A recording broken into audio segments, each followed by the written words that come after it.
अगर आप एसी को 16 डिग्री पर सेट करके हिमालय की ठंड का मजा लेते हैं तो जरा सावधान हो जाइए। अब ऐसा नहीं चलेगा, क्योंकि सरकार लेकर आ रही है सख्त गाइडलाइंस। घर, मॉल, ऑफिस या कार, कहीं भी एसी अब नहीं चलेगा मनमर्जी से।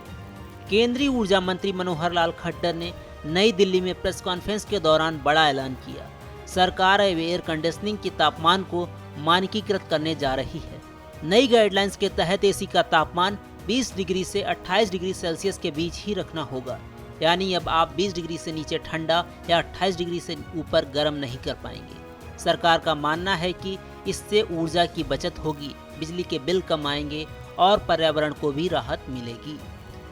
अब आप सोच रहे होंगे क्या सिर्फ भारत में ही ऐसा हो रहा है? तो बता दें कि जापान में एसी का तापमान 26 से 28 डिग्री तक सीमित है और इटली में इसे 23 डिग्री पर सीमित रखा गया है।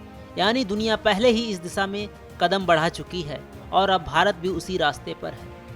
अभी जो एसी मार्केट में मिलते हैं वो 16 डिग्री से 30 डिग्री तक सेट किए जा सकते हैं, लेकिन नई गाइडलाइंस के बाद नए एसी में यह लिमिटिंग सिस्टम इनबिल्ट होगा। यानी आप चाहें भी तो 20 डिग्री से नीचे सेट नहीं कर पाएंगे।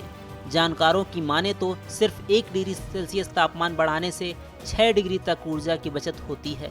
तो सोचिए पूरे देश में अगर करोड़ों लोग यह बदलाव अपनाएंगे तो बिजली की कितनी ज़बरदस्त बचत हो सकती है। यह सिर्फ गाइडलाइन नहीं बल्कि भविष्य को सुरक्षित करने का एक कदम है।